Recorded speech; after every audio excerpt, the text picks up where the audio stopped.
estas jornadas académicas organizadas por el Instituto Colombiano del Sistema Nervioso en el marco del posgrado que lleva el Instituto en convenio con la Universidad del Bosque. Queremos saludarlos y darles la bienvenida a esta jornada en la cual el expositor es el doctor Fabio Eslava Cerón, que es médico psiquiatra de la Universidad Nacional y médico de la Universidad Nacional, psiquiatra del programa del Instituto Colombiano del Sistema Nervioso, psicoanalista didacta de la Asociación Psicoanalítica Colombiana, profesor del posgrado de psiquiatría de varias generaciones, entre las que me incluyo, o sea, hace poquito, y además miembro de la Junta Directiva del Instituto.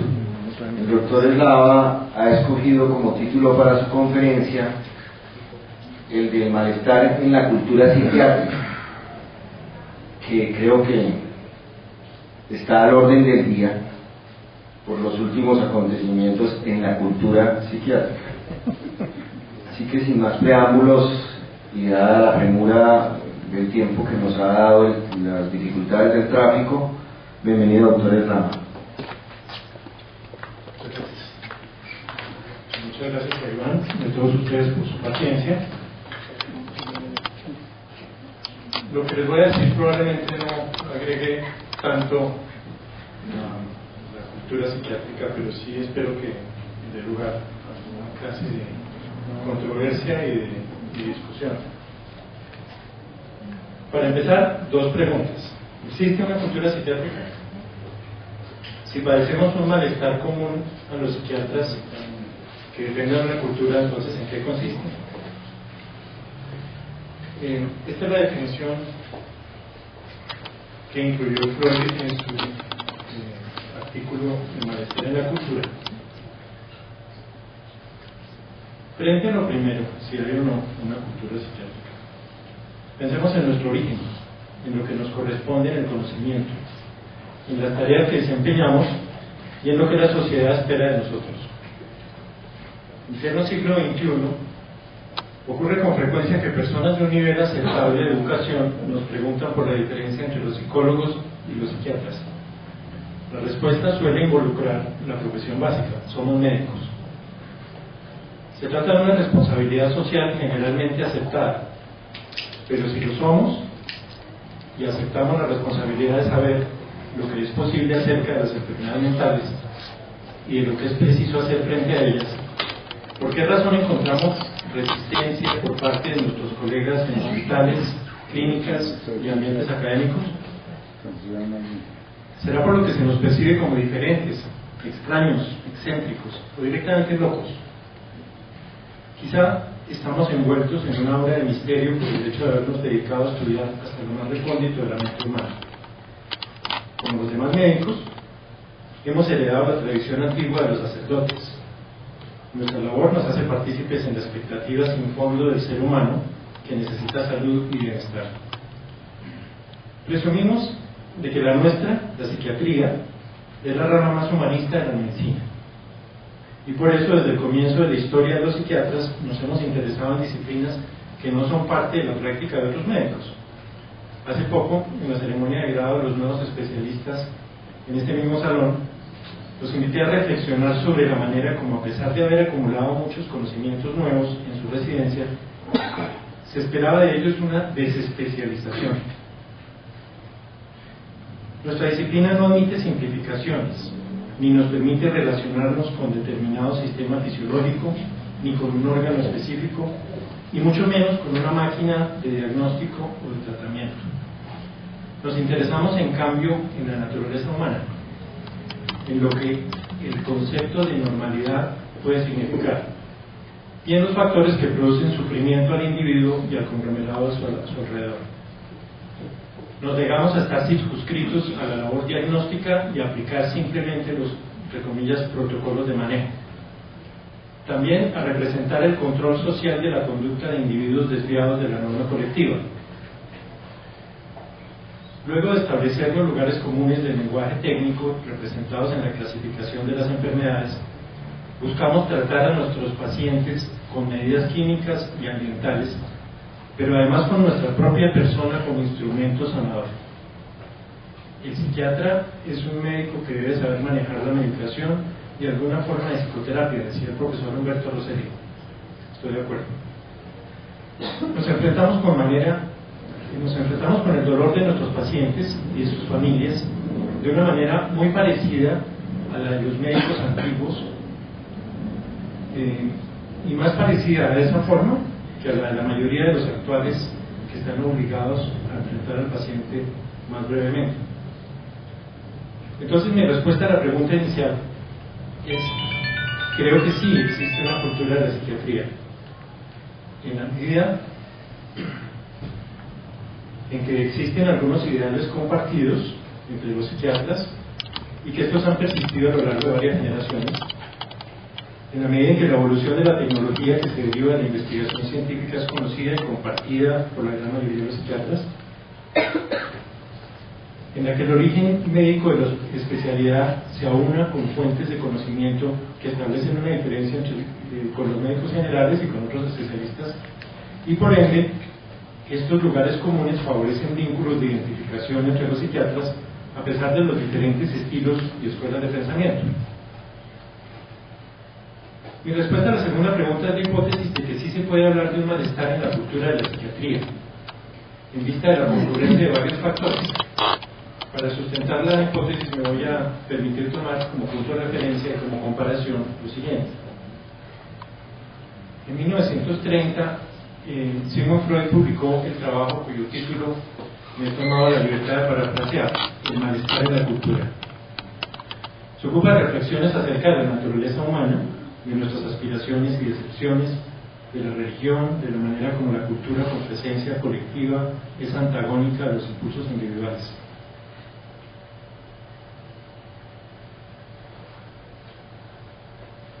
No podemos eludir la impresión de que el hombre suele aplicar cánones falsos en sus apreciaciones, decía en la diapositiva anterior.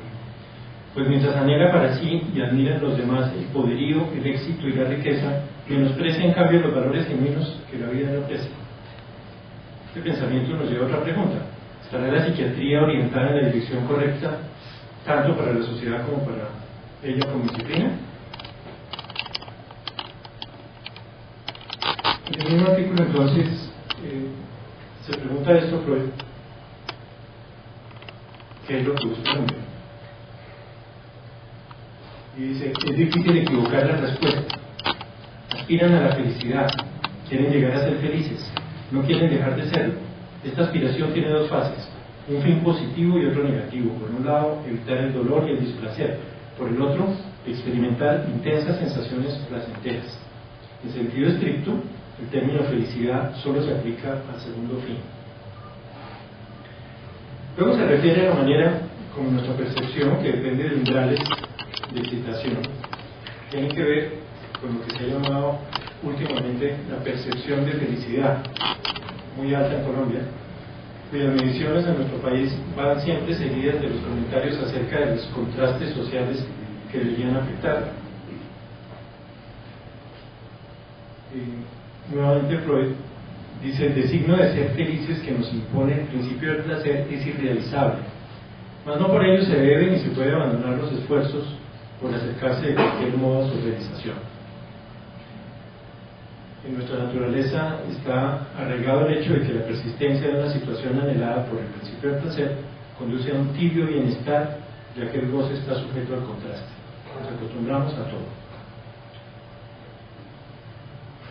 Por eso nos dedicamos generalmente a evitar el sufrimiento que nos amenaza desde diferentes fuentes, de las tres que plantea Freud como ejemplo. Y obviamente tendríamos que agregar el dolor que, originado o no en nuestra vida de relación, parte de la actividad mental enferma, objeto de estudio y tratamiento por parte de los psiquiatras y los psicólogos clínicos.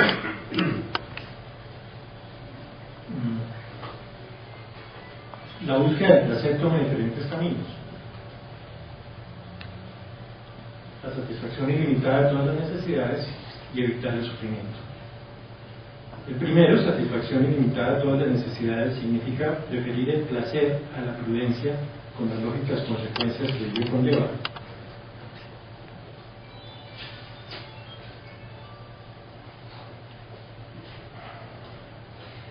El segundo camino, evitar el sufrimiento, depende de la fuente del displacer, con diferentes grados de moderación.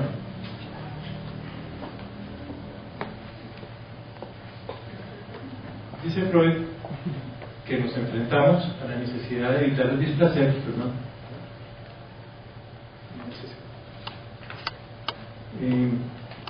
con un ataque contra la naturaleza, que quiere decir modificar nuestro ambiente natural para el beneficio del hombre. Menciona la intoxicación, una forma de alienación absolutamente generalizada y cuyo paradigma probablemente es la cultura del alcohol, la fantasía y el arte que nos dan un goce que distrae, entre comillas, la sublimación, que en realidad es el punto que quiere plantear y que implica inhibir el fin de los impulsos instintivos, digamos. O también nos podemos aislar frente a los demás, si es que los demás son los que nos producen el problema, o podemos aplazar las gratificaciones con un sentimiento religioso, un pensamiento religioso que promete una vida ulterior. Entonces podemos estar en este valle de lágrimas tranquilamente.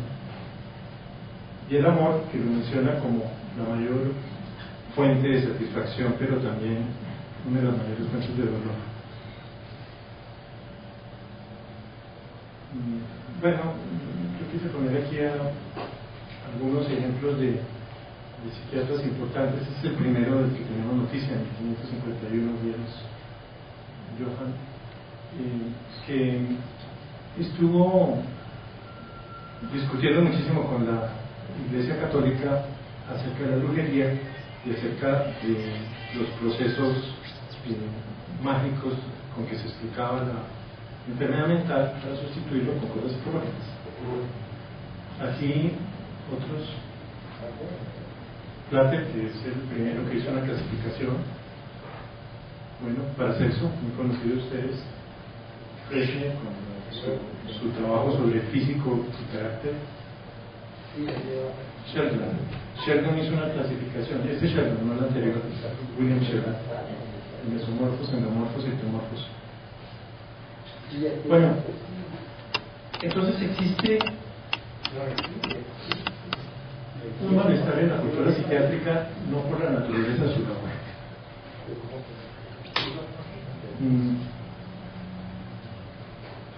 Yo quisiera dividir mi planteamiento en dos enfoques: el de la psiquiatría y los psiquiatras, y el de los pacientes y la sociedad. La psiquiatría es quizá la más joven de las especialidades en medicina. Aparece hace menos de 200 años en un campo, la locura, que le era reservado a los filósofos, a los curanderos, a los clérigos. La historia de la psiquiatría es la de una disciplina que parte de la necesidad social de enfrentar personas cuyo comportamiento se desvía, entre comillas, sin razón, del que se espera de los adultos de una comunidad, y se marginan tras una barrera que los marca y los rotula y los aísla y excluye. Los locos se hacen portadores de la imprudencia para decir verdades incómodas, de los impulsos agresivos y sexuales prohibidos, del descontrol y el caos, de la imagen del bufón y del iluminado, muchas veces del genio. Los alienistas más famosos pasaron a la historia por su actitud humanitaria frente a las personas que fueron víctimas de la enfermedad mental primero, y luego del estigma, cuando no del maltrato directo y la descalificación de sus congéneres. El psiquiatra, preso con sus pacientes, como los carceleros con los reos, sufría igual que aquellos de una marginación que no rara vez se tradujo en graves patologías, muchas veces en suicidio. Los intentos terapéuticos, generalmente precedidos de posiciones ideológicas y de teorías explicativas de la enfermedad, que poca variación tuvieron desde los antiguos griegos hasta el siglo XIX, se intentaban, como casi todos en medicina, buscando el alivio del enfermo antes que la comprensión de las etiologías. junto con el cambio de la cadena y la celda aislada en el asilo y el espectáculo dominical de los locos en sus jaulas, por el ambiente amable y considerado en el mejor de los casos, se adelantaron notables intentos de clasificación y aplicación de terapias racionales más que de castigo y de ostracismo. Con la lucha de los médicos contra la demonología y la visión mágica y religiosa de la enfermedad, la psiquiatría floreció con una actitud científica en busca del conocimiento. Con el siglo XX y el nacimiento del psicoanálisis, aparece con la nueva teoría una psiquiatría que ya contaba con observaciones, prescripciones, descripciones científicas, clasificaciones racionales de la enfermedad, y que además se cuestiona acerca del ser humano de manera que no es tan nítida la separación entre salud mental y enfermedad. El psicoanálisis ha contribuido con la psiquiatría en muchos sentidos, pero quiero llamar la atención de ustedes sobre uno en particular: el estudio del encuentro entre las personas, y especialmente la importancia de agregar sentido a los síntomas. El psiquiatra adquirió un instrumento de mayor valor para pensar a su paciente. Con el advenimiento de los tratamientos farmacológicos, la expectativa de la sociedad sobre la psiquiatría ha venido paulatinamente variando hacia que los enfermos pueden vivir en su entorno social y no se marginen de los sistemas productivos y tributarios. La investigación básica contribuye de manera exponencial al cuerpo de conocimiento de la psiquiatría y se hace mandatoria la tarea de discriminar, ponderar y evaluar las diferentes contribuciones para que sea posible integrarlas a un conjunto coherente.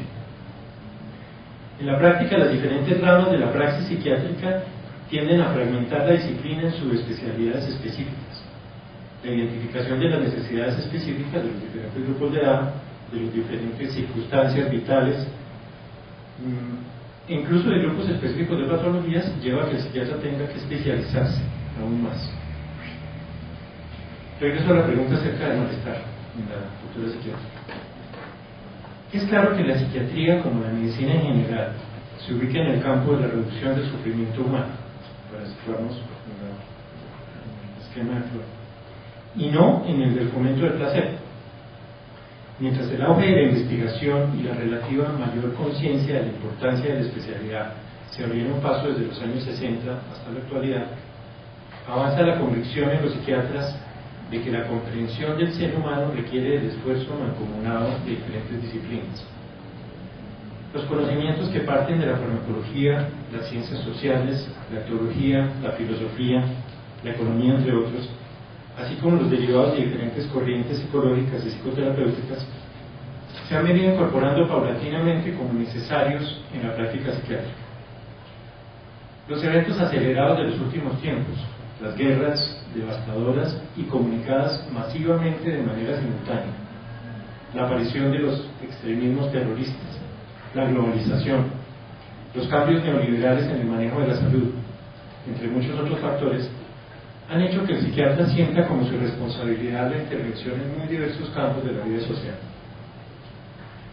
Al mismo tiempo, la patología mental aumenta en la medida en que se debilita progresivamente el vínculo temprano entre las madres y sus hijos como consecuencia de la exigencia de la sociedad de consumo.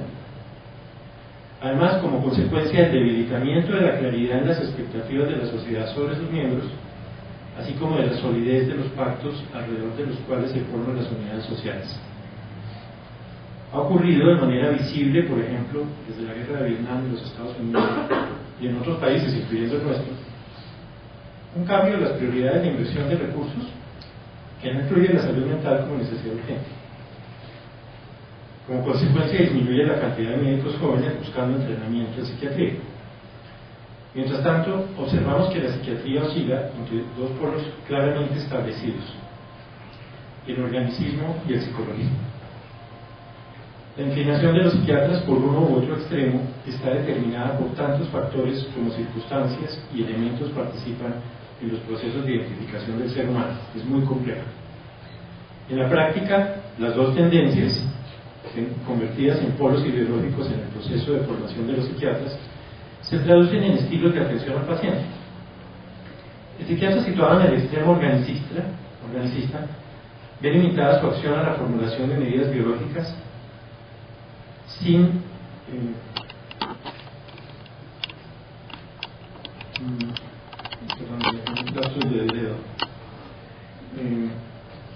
psiquiatras que trabajan en el sistema organicista deben limitar su función a la formulación de unidades biológicas sin poder comprender que su inevitable interacción humana tiene una repercusión en el destino de su tratamiento. El psiquiatra en el extremo psicologista puede descuidar su aprendizaje de los avances de la psicofarmacología y ser muy vulnerable a las presiones comerciales. Afortunadamente, creo, no es frecuente encontrar profesionales en posiciones tan extremas como para descalificar los aportes del polo contrario. Sin importar la tendencia que el psiquiatra haya escogido, actualmente el ordenamiento administrativo de su actividad amenaza gravemente la calidad de los tratamientos. En Colombia, desde la implantación de la Ley 100, con la posibilidad de delegar la función oficial de atención a la salud en organizaciones con ánimo de lucro y con la consecuente reubicación del médico en la escala socioeconómica, el psiquiatra ha perdido la independencia tanto en lo terapéutico como en lo administrativo.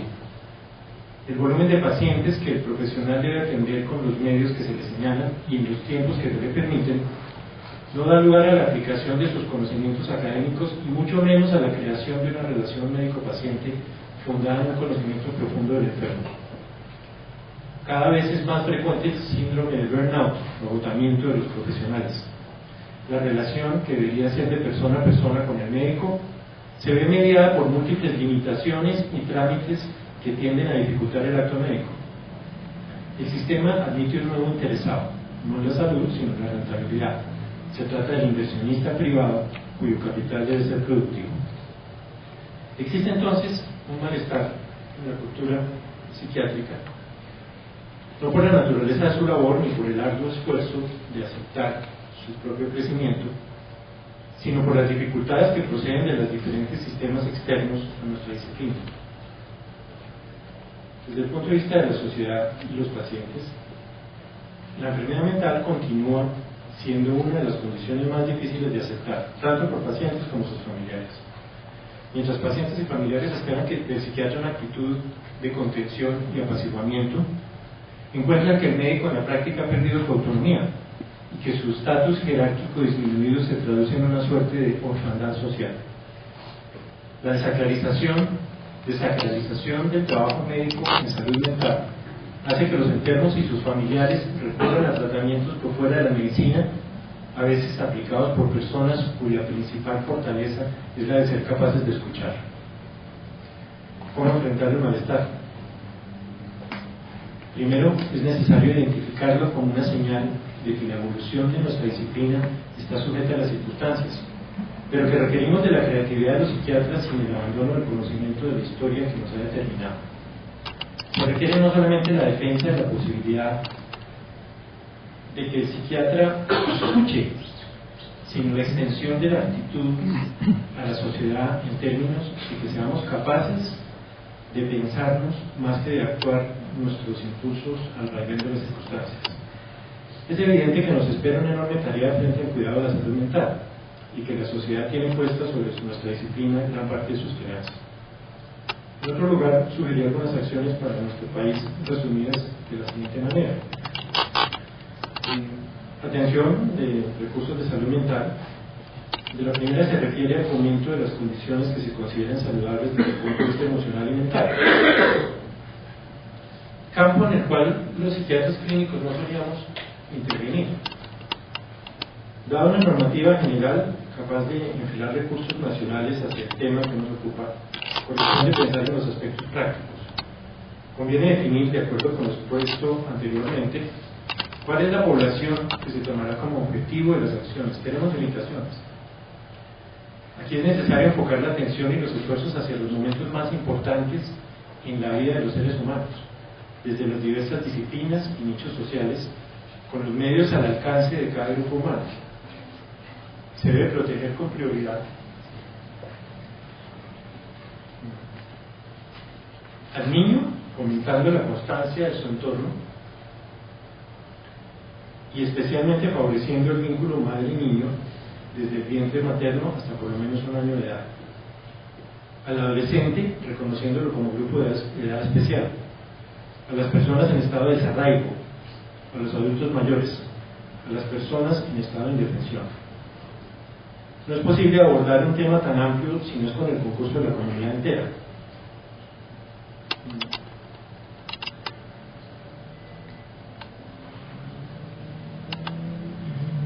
acciones hacia los niños y los adolescentes pueden partir de una coordinación entre personal de salud, de educación y los organismos de control social, por ejemplo, policía, autoridades civiles y religiosas. Esto se basa en lograr una coordinación centrada en las personas con criterio de protección. Requiere un personal especialmente dedicado a esta labor con entrenamiento tanto en salud mental como en detección de la enfermedad. En mi opinión, la norma debería crear estructuras funcionales alrededor de un promotor entrenado que multiplique la presencia del psiquiatra, porque somos muy pocos, en cada comunidad municipal o cuando se trate de ciudades en cada localidad. Las competencias deseables para ese promotor, independientemente de su profesión de origen, deben incluir una estabilidad emocional estable, entrenamiento en relaciones humanas, capacidad de comunicación y difusión de las ideas, conocimiento de los recursos de salud y de protección de las personas, capacidad de reconocer los indicios tempranos de la presencia de enfermedad mental grave en su comunidad. Las funciones principales serían, a mi entender, las que les mostré hace un momento, estas.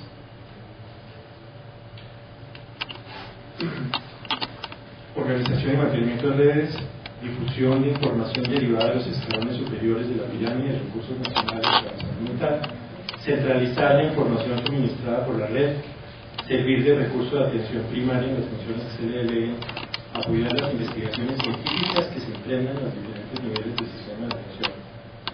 Es importante destacar que se deben desarrollar programas de formación de estos promotores desde las instituciones especializadas. Nuestro deber es enseñar temas que lleven a la salud mental, a la atención de la salud mental, que se puedan dirigir a individuos con arraigo en la comunidad.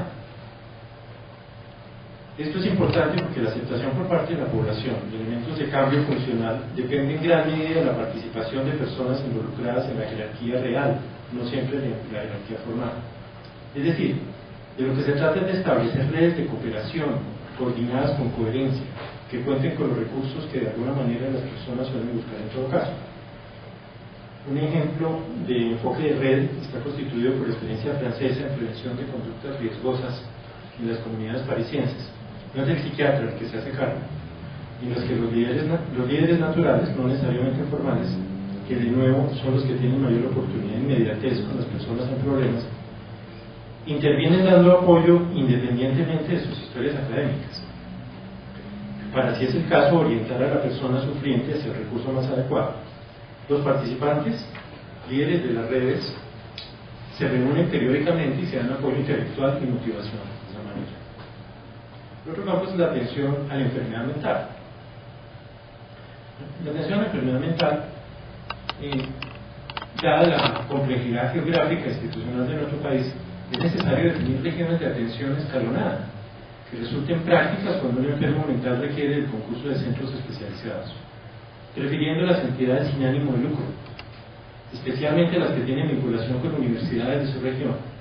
Es necesario que tales instituciones asuman la coordinación regionalmente de los recursos capaces de atender casos de hospitalización total o parcial, consultas externas, atención comunitaria.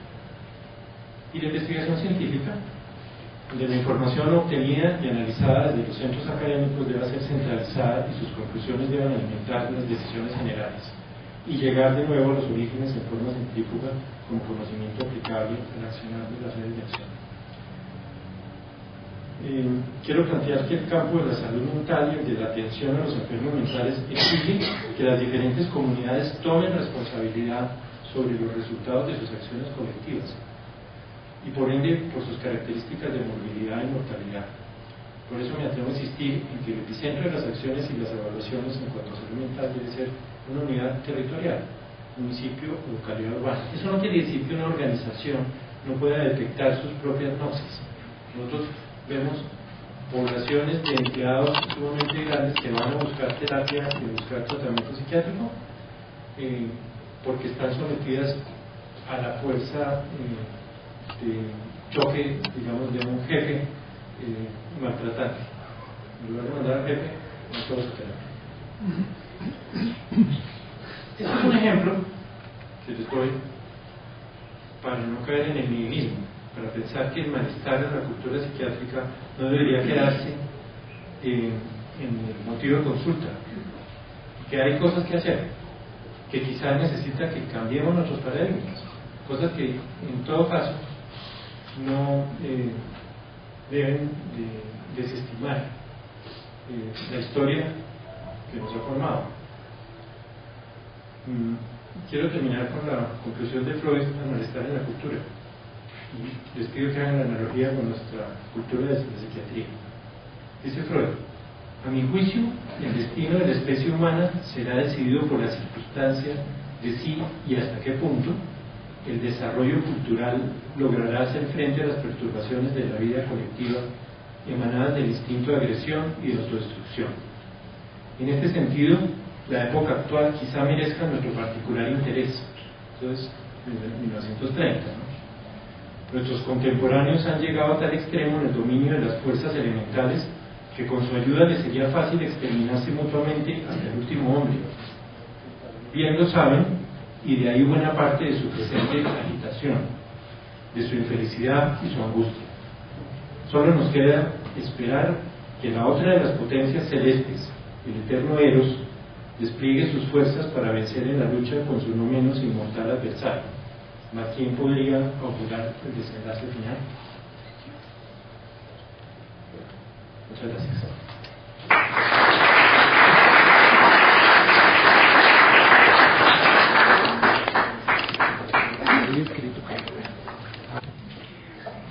Muy buenas tardes. Vamos entonces a dar inicio a la sesión de preguntas para tratar de traer acá. Comisión de error. ¿Tiene foro es hoy? Sí, por favor. Yo no me di cuenta del error tanto. Sí, el informe es hoy, en esta tarde, a partir de las 6. A partir de las 6 de la tarde. Entonces, a las 6 de la tarde. Entonces quedan todos cordialmente invitados. Bueno, vamos a abrir la sesión de preguntas respecto a este tema que intenta abordar la relación que hay entre la cultura, la psiquiatría, una relación que como con todas las disciplinas siempre va a ser de doble vía y como a tratar de mirar y ampliar un poco en nuevos aportes que ustedes tengan o preguntas respecto a qué podemos traer nosotros, cómo puede la psiquiatría también seguir poniendo una cuota en algo que seguramente de la sociedad sola no va, y por la sociedad sola no va a mejorar porque sería muy difícil. En esto de pronto, como disciplina, nosotros tendremos que ser más activos en promover los cambios. Damos inicio entonces. Omaira.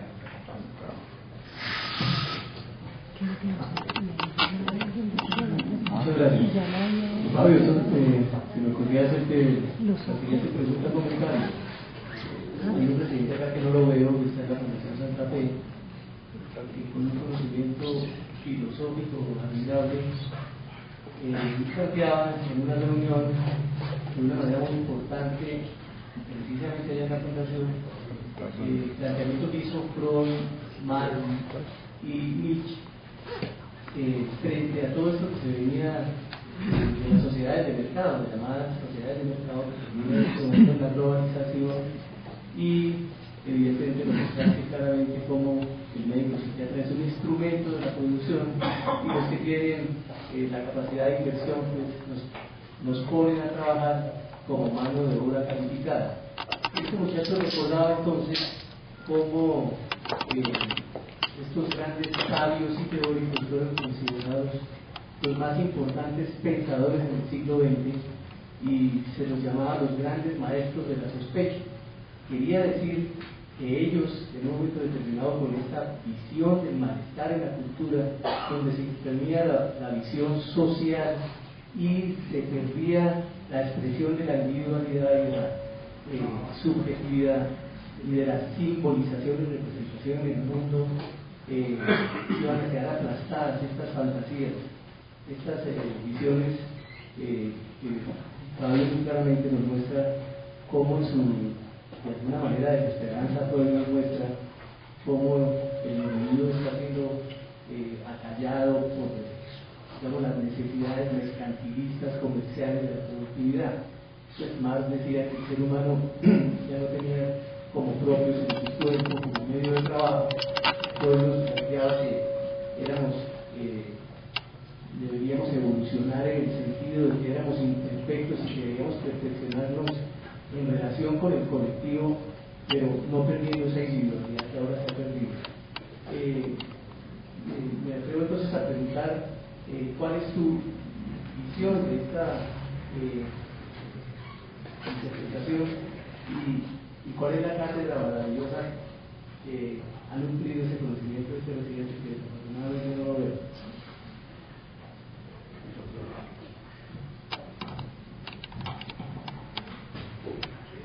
Bueno, gracias por el comentario. Realmente hay un pensamiento que me ha estado dando vueltas y lo he planteado en algunas ocasiones, que es el de la necesidad de que tengamos en mente cuál es el nicho de conocimiento en que nos ubicamos y cuál es el nicho de alienación que nos limita. Quiero decir con eso que quizá el ser humano tenga la capacidad de tener una percepción global y al mismo tiempo la capacidad de tener una percepción focalizada que no maneja voluntariamente. Desde ese punto de vista uno puede enfocar su atención hacia el exterior, hacia los demás, hacia la historia, hacia sí mismo, hacia el físico, hacia cualquiera de las dimensiones posibles de conocimiento. No me refiero a conocimiento intelectual ni pensado, sino de percepción, esperando que la percepción integre, ¿no? Y en el mismo sentido puede alienar esas variables, puede enajenarse y puede dejar de tener en cuenta elementos que harían parte de esa globalidad. Entonces, Freud trabajó el tema del estudio del inconsciente. El inconsciente, desde este punto de vista, sería el primer plano, el más básico, el más soterrado de todos los posibles componentes de la mente humana. Y necesariamente el paso de una cosa del inconsciente hacia un nivel de percepción consciente pues implica un proceso muy doloroso y muy largo y muy costoso, pero de paso la persona que se empieza a cuestionar este tema necesariamente tiene que empezar a considerar elementos que lo rodean y que lo afectan y que no pertenecen siempre a lo que tradicionalmente se estudia en diferentes disciplinas. Por ejemplo, en la psiquiatría, durante muchísimos años se trataba de hacer clasificaciones. Me acuerdo del profesor Humberto Rosselli que decía que los grandes artistas hacían obras maestras, los grandes músicos hacían una sinfonía y los grandes psiquiatras hacían la clasificación. Esa tendencia taxonómica dio lugar a que se pudieran tratar trastornos mentales, pero posteriormente a tener que enlazar la génesis de los trastornos mentales con el entorno del individuo. Y entonces hay una cantidad de fuentes de conocimiento que no se tienen en cuenta desde la psiquiatría tradicional y que hemos tenido forzosamente que integrar. Obviamente entran ahí filósofos, economistas. El primero que habló de alienación en lo económico pues fue Marx. Nietzsche pues hablaba del superhombre con una serie de planteamientos acerca de las potencialidades. Y no es que tengamos que saber de todo, pienso que no. Pero pienso que lo que sí tenemos que saber es que hay unos vasos comunicantes de conocimiento y que nosotros estamos metidos en un sectorcito, en una pequeña parte. Sobre lo de la sociedad de consumo, bueno, ustedes saben que el capital se hace autónomo y empieza a tener un comportamiento que no necesariamente tiene que ver con el bienestar de los hombres, ¿no? perdón con los funcionarios del distrito especial que hay aquí, quiero decir hombres y mujeres, ¿no? El bienestar empieza a cambiarse por distractores. Hay muchos distractores y hay distractores pasivos, cosas que podemos recibir, que podemos comprar, que podemos acumular, y algunos activos. ¿Se acuerdan de esa firma de elementos deportivos que tiene un eslogan que solamente hágalo, just do it, láncese a la acción, pásese al lado deferente, use la parte anterior del cerebro, ¿no? La parte posterior es para percibir, la parte anterior es para moverse en grandes rasgos. Entonces, si nos dedicamos a alguno de estos elementos, estamos dispuestos a comprar, a distraernos, a actuar de determinada manera sin tener en cuenta otras cosas. Y lo que vemos es que estamos muy alienados con respecto al ambiente. Estamos acabando con el ambiente físico, el medio ambiente, alienados con respecto a los demás con mucha frecuencia, y con respecto a uno mismo. Uno empieza a engordarse porque come más de lo que necesita, o a enfermarse porque no se cuida suficientemente, o bueno, alienarse. Creo que la psiquiatría tiene un trabajo de desalienación muy importante que actuar, porque el psiquiatra tiene que tener la visión de lo físico, porque es un médico, y de lo psicológico, porque tiene que haber aprendido durante la residencia lo psicológico.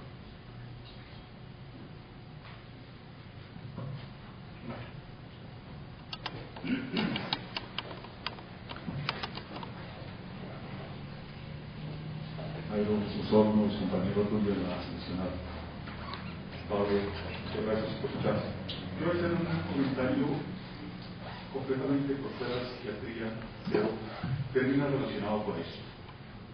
Al oírte, yo pienso, ¿qué hay de eso que está padeciendo la psiquiatría que no esté padeciendo la medicina como tal? Pienso que podríamos atrasar en concreto todas sus opiniones y informaciones al cuerpo médico. Estamos concluyendo un poco lo que Ivan Illich, en sus libros Nemesis Médica, nos atrevimos a buscar a dioses, logramos entender muchas de las cosas que deben entender los dioses, y mientras más avanzamos, abrimos una caja de Pandora y no sabemos qué hacer con ella.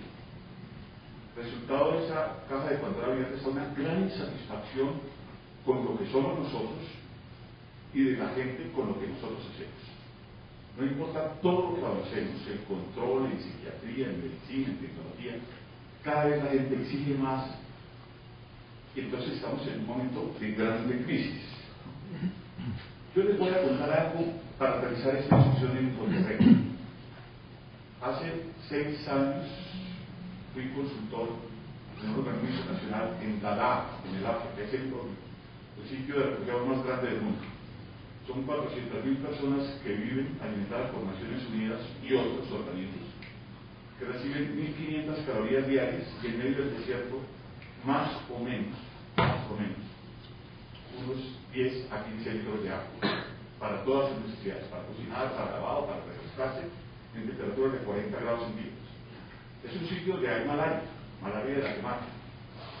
Yo tomé metformina para poder estar allá el mes que estaba completo en Kenia con la principal. La metformina produce algunos trastornos psiquiátricos muy serios. Entonces a uno cuando la metformina le preguntan, ¿ha habido en su familia algún loco? ¿Usted tiene antecedentes psiquiátricos? Uno siempre niega a los locos de su familia. Y yo ya había tomado metformina en una ocasión anterior en Tanzania y dije, no me va a hacer nada. Esta vez, con la primera pasta, tuve lo que se llaman más vívidas alucinaciones visuales y auditivas. El mundo estaba dividido en 2 partes. El cielo era azul petróleo. El hermano de una exnovia mía elevaba cometas en Villa de Leyva y la otra mitad estaba ocupada por una persona que nosotros conocen aquí, fue novia de psiquiatras. En ese momento está fuera del país, con una falda alta, bailando aire de tango en una cosa que podía ser Buenos Aires, en Medellín, es decir, locura absoluta. Dije yo, ¿qué voy a hacer en eso? Suspender por completo la profilaxis y exponerme a caer una malaria mortal. El resultado de eso es que 3 semanas más tarde yo tenía un gran dolor de cabeza, gran dolor de cabeza y un poquito de confusión. Yo dije, malaria por no tomar la profilaxis. ¿Qué hice? Tomé el tratamiento completo de neutrogena. ¿Qué pasó? Además de que el dolor de cabeza persistió, que una gran confusión, una incapacidad para moverme, el descubrimiento de algo, y aquí viene mi punto, que no había experimentado yo nunca.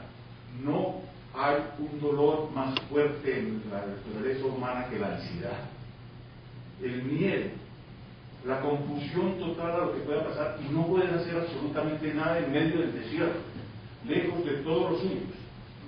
Entonces, ese es mi punto. Queramos o no, el dolor humano es una realidad. ¿Y qué vamos a hacer con esto? Esa es mi pregunta a mi reflexión. ¿Le vamos a trabajar a la búsqueda de la felicidad? A las cosas que se llaman promoción de la salud. Es algo que hay que hacer, es algo que puede ser bien entero. Se pone uno a invertir, cómo hacer que la gente invierta en cosas que no van a pasar y no en las cosas que pasan. Y viene el gran cuestionamiento: ¿cuál es el papel de la psiquiatría en todo esto? Yo no soy psiquiatra, no pretendo ser psiquiatra, pero yo sí pienso que la psiquiatría, como ninguna otra especialidad, la parte más difícil de saber si tiene un ser del cerebro humano, la anatomía, neuroanatomía que no entendemos, la neuroanatomía que queremos posar en canales de sodio, canales de cloro, canales, todo eso, la psiquiatría no puede perder función de pegamento básico, de juntar las cosas, de filosofar, de hacerse las preguntas difíciles, de quedar en la inespecificidad y de ser castigados con el escepticismo de los colegas, que a su vez están siendo castigados por el escepticismo de la sociedad. ¿Qué es lo que me suscita tu charla? Yo vine aquí con grandes expectativas. Tú siempre has hablado cortico y entre líneas, y entonces hay que tratar de eso. Esa es la donde yo lo entiendo. Pero yo sí les pido el favor aquí a quienes son psiquiatras.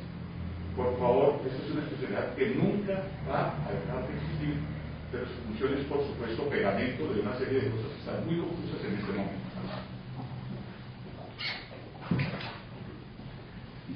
Quisiera, antes de pasarle el micrófono al doctor Eslava, por señalar, tomándolo de lo mencionado, que la velocidad a la que se abre esta caja de Pandora podría aumentar la brecha que existe entre las otras disciplinas de la psiquiatría, porque la velocidad a la que el hombre, entre comillas, toma el control a través de las neurociencias y a través de las ciencias orgánicas, le da esa sensación de control y podría hacer creer que no necesita tanto de esa integración que en la segunda parte del comentario nos menciona. Entonces, puede ocurrir que la velocidad a la que se abre esa caja y se descubren cosas que generan más ansiedad y que generan más sensación de vacío sea mayor que la velocidad a la que nos acercamos a esa parte psicológica de conocernos nosotros mismos, y podría en algunas culturas empeorar el problema, porque esa ansiedad va a hacer que se abra más la caja de Pandora y que se busque más, que se meta más la mano en el fondo y que nos alejemos o más de la psiquiatría.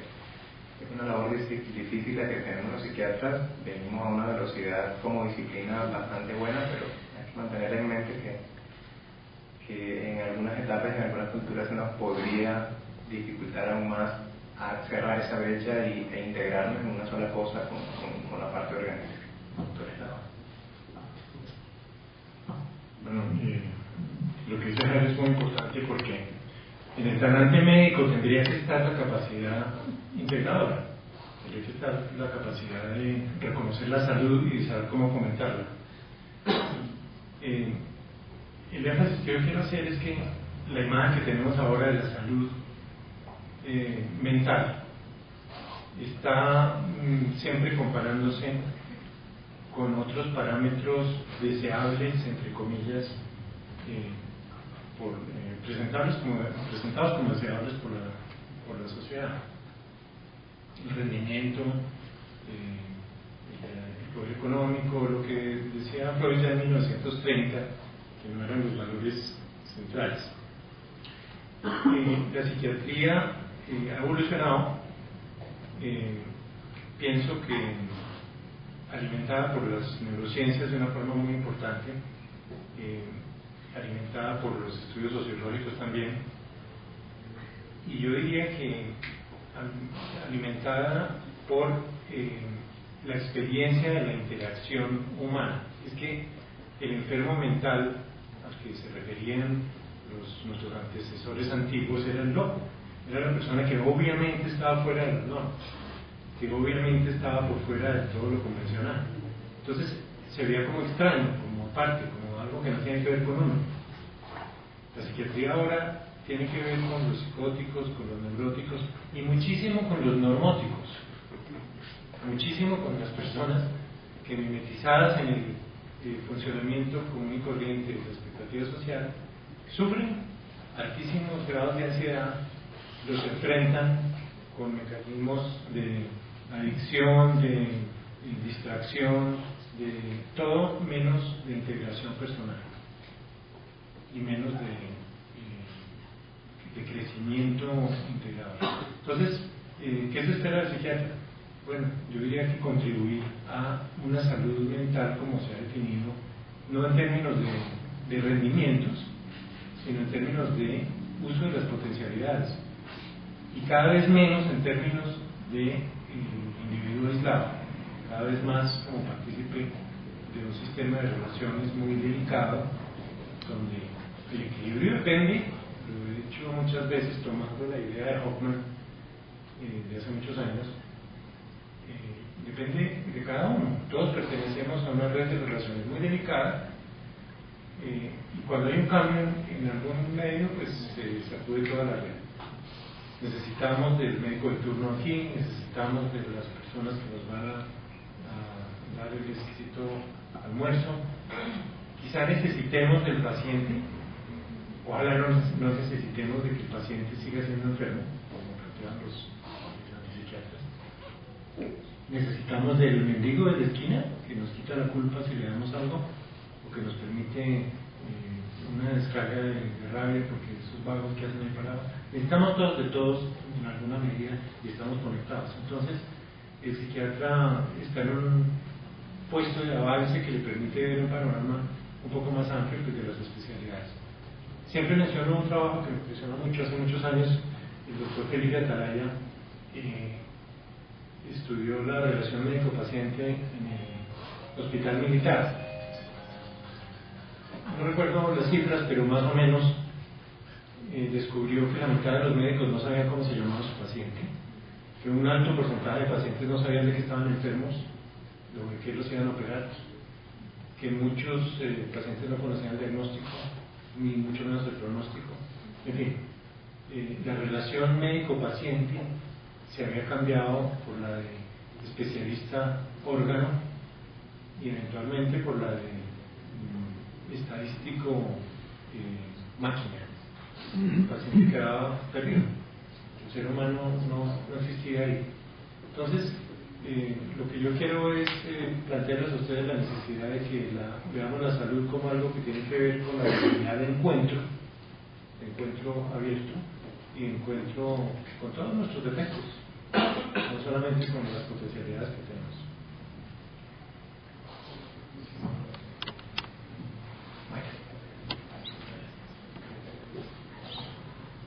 Yo soy Andrés Stephen, miembro del instituto. Doctor Eslava, a diferencia de muchas especialidades médicas, la psiquiatría se mete con el ser humano y no con sus habilidades y con el desarrollo de sus asuntos técnicos. En su concepto, ¿cuál es el papel que debe jugar la educación de esos psiquiatras? A propósito de este malestar en la cultura que usted menciona, en la cultura del psiquiatra. Bueno, primero se presentó como miembro del instituto, pero además de miembro del instituto es un psiquiatra dedicado a la educación. Y yo pienso que la educación es uno de los cuellos de botella más importantes donde se puede influir en el cambio de una sociedad. Mucha gente lo ha hecho, no nada más. Tú preguntas en la educación psiquiátrica. Bueno, yo diría que hemos perdido en el currículum de la psiquiatría cosas elementales que tenderían hacia la desalineación. Por ejemplo, la historia misma de la psiquiatría. La historia misma de la psiquiatría recoge los esfuerzos de personas de un mérito que no nos podemos imaginar, y esfuerzos que cambiaron el destino de muchísimas personas de la Tierra, pero que se han perdido. Nosotros estamos a veces olvidando la historia. Yo diría que en la educación médica en general y en la educación psiquiátrica en particular, el estudio de la historia es fundamental.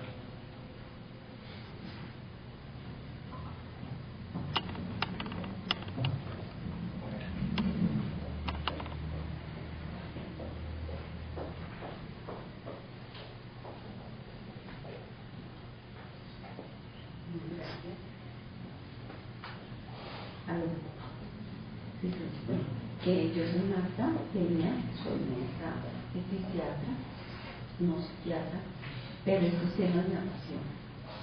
Definitivamente lo que ustedes viven, por lo menos todos los deprimidos, necesitamos integrarnos. De pronto pienso que hay que volver al autoconocimiento, a nuestras habilidades y actitudes, y a profundizar en nuestra relación entre nosotros como gremio. Pienso que en la integración de todas las especialidades, sin sentirnos más el uno que el otro y aprendiéndonos a oír, tendríamos no solamente un mayor crecimiento de nosotros como seres humanos, sino una mayor productividad, porque el ser humano es una inversión. Mientras nosotros veamos solamente la rentabilidad económica y no la rentabilidad social, que ya se está hablando afortunadamente de eso, pero que lo veamos como al ser humano como una inversión, pues como digo, ahí vamos. Y quiero decir, gracias.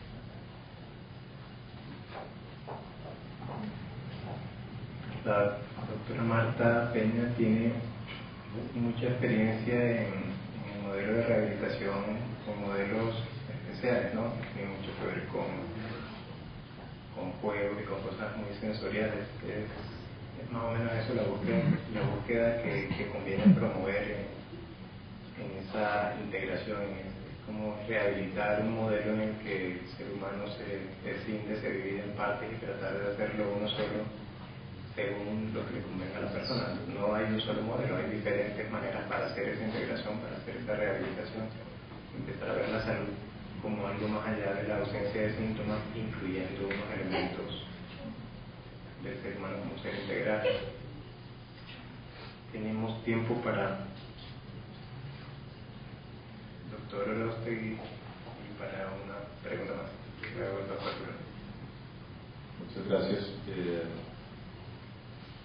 Yo quería comentarles una preocupación y pedirle al doctor Slava una opinión al respecto, y es que, pues como psiquiatra que trabaja, digamos, en este ámbito médico y, digamos, en esta realidad social que nos toca, me preocupa que sucedan cosas como la que este año pienso que empezó a suceder y que creo que nos va a afectar de cualquier manera a todos los que trabajamos en la salud mental, y es que con el nuevo POS se incluyeron en el, digamos, como en los servicios que se pueden atender por el plan obligatorio de salud, que se deben atender por el plan obligatorio de salud, cosas como atenciones psicoterapéuticas, sesiones de psicoterapia, ampliación en la atención de digamos, poblaciones vulnerables como la mujer víctima de abuso y los niños también. Pero mi preocupación es que creo que el sistema de salud no está listo realmente para dar esa atención que se ofrece o que se quiere dar, y mucho menos creo que, digamos, como la red social y la red médica que pues comandamos los trabajadores en salud mental está lista realmente para ofrecer eso. Entonces creo que más allá de dar un alivio, un aliciente generaría es más ansiedad, digamos, o más sufrimiento, porque la gente busca la ilusión de un tratamiento, digamos, y no la tiene, y en este caso pues la gente que espera tenerla por un seguro, digamos, o el seguro obligatorio de salud. ¿Cuál cree usted, doctor Eslava, viene la pregunta, que debería ser la actitud del gremio de los psiquiatras frente a este tipo de fenómenos? Porque pienso que es casi como que se nos dijera, bueno, ustedes tienen que hacer esto, pero pues no más, no se trabajara en planearlo ni en crear esta red para realmente dar ese trabajo. ¿Cuál cree usted que podría ser una respuesta nuestra frente a este fenómeno? Gracias. Estoy de acuerdo con la doctora Marta en el sentido de que muchas de estas inquietudes afectan a toda la medicina, y creo que este es un ejemplo clásico, ¿no? El hecho de crear expectativas, pienso que tiene efectos positivos y efectos negativos. Positivos, pues que necesariamente alguien tiene que pensar en las soluciones. Efectos negativos, que se armen soluciones definidas desde el escritorio y sin realmente consultar lo básico, ¿no? Consultar cuál es la respuesta eficiente, porque esto está muy vinculado a la política y a la necesidad de aceptabilidad de los líderes, y entonces la proporción entre lo que se puede ofrecer y lo que se puede cumplir nunca ha sido algo que coincida, ¿no? Pienso que los psiquiatras tienen que conocer qué pueden ofrecer y qué no.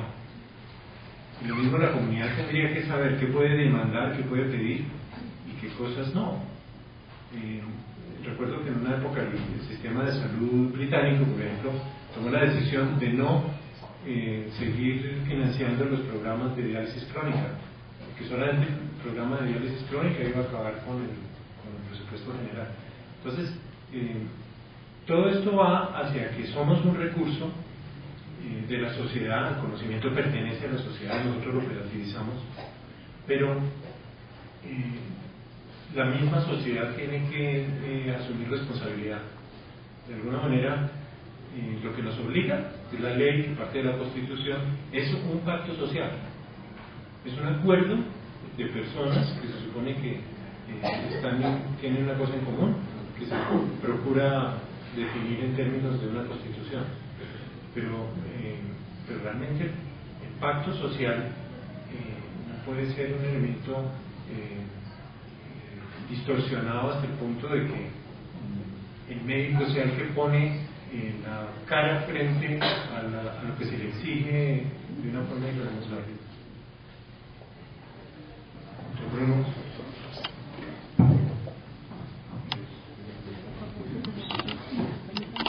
No, ya está acabado. ¿Ya? ¿Se oye? Me llaman a una reunión, pero no quiero retirarme sin...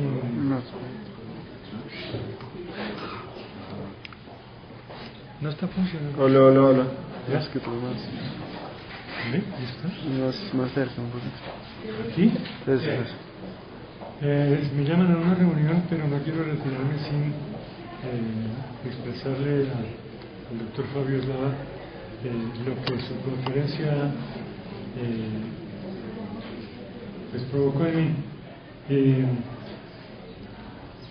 Es evidente que la conferencia que nos ha dado el doctor Eslava ha sido muy rica en conceptos, en ideas y en una ramificación de posibilidades que nos hace pensar mucho. Eso pues es acorde con lo que yo sé de su estructura personal y mental, y en realidad nos hace pensar muchísimo acerca de los temas que tocó. Yo pienso que en medio de todo esto está la definición del estatus de la psiquiatría, por una parte, y la definición de la identidad del psiquiatra, porque yendo desde el sacerdote hasta el técnico súper especializado, pues el psiquiatra puede ocupar muchos nichos, como él dice, dentro de las funciones asistenciales y médicas que le corresponden. Me llamó mucho la atención también la intervención de alguna una persona que se refirió a la némesis medical, como llamó una de sus publicaciones Iván Illich. Porque en realidad, ¿cuál es la identidad del psiquiatra y cuál es su función dentro de lo que se puede llamar la búsqueda de la salud mental? En primer lugar, la salud mental es un término muy controvertido, muy controvertible y muy difícil de definir. Hay muchas definiciones de salud mental, desde la ausencia de la enfermedad hasta otro montón de definiciones. En fin, en realidad no estamos de acuerdo las diferentes especialidades o disciplinas humanas en la definición de cómo se define o se concibe el hecho de salud mental. Porque si se dice salud, ya de hecho se está haciendo la comparación con la enfermedad. Y el rol del psiquiatra y la historia de la psiquiatría es fundamentalmente una rama de la medicina. Y la medicina, pues de lo que se ocupa desde las preocupaciones y de las enfermedades, en primer lugar. De ahí viene toda la dificultad de saber cuál es entonces el límite que separa la psiquiatría de la psicología, que da lugar pues, a muchas controversias y a muchas posturas antagónicas también. Habría que pensar si realmente la identidad y el destino del psiquiatra es verdaderamente de ser un rector, digamos, o un director que esclarecería el sentido de la vida en todos los demás, porque entonces ¿dónde queda el sociólogo, el filósofo y el antropólogo? Mientras no haya un pensamiento más complejo, digamos, que relacione y que conexione todas esas disciplinas dentro de un pensamiento común, pues que cada uno se extravíe y pretenda erigirse muy siguiendo la postura de la ibris de los griegos, en que se sale de la mesura y cae en una desmesura, que es lo que los dioses castigaban como la némesis. Pues es muy difícil que entonces se caiga en la dificultad de que se abra, como se ha dicho, esa caja de Pandora, que es la consecuencia que sería una némesis médica a la que Iván Illich se refirió alguna vez. Yo creo que podemos ser un poco más modestos los psiquiatras y no pensar que somos los doctores y los que podemos desentrañar el sentido de la vida y enseñarle a los demás a vivir, porque vamos a caer entonces en todas las técnicas, si no de autoayuda, de consejos y de tecnologías para vivir mejor, que ya sabemos a dónde nos conduce. Muchas gracias, perdón por haber extendido tanto. Mil gracias a Fabio por la excelente conferencia y por hacernos realmente pensar y reflexionar en estos temas.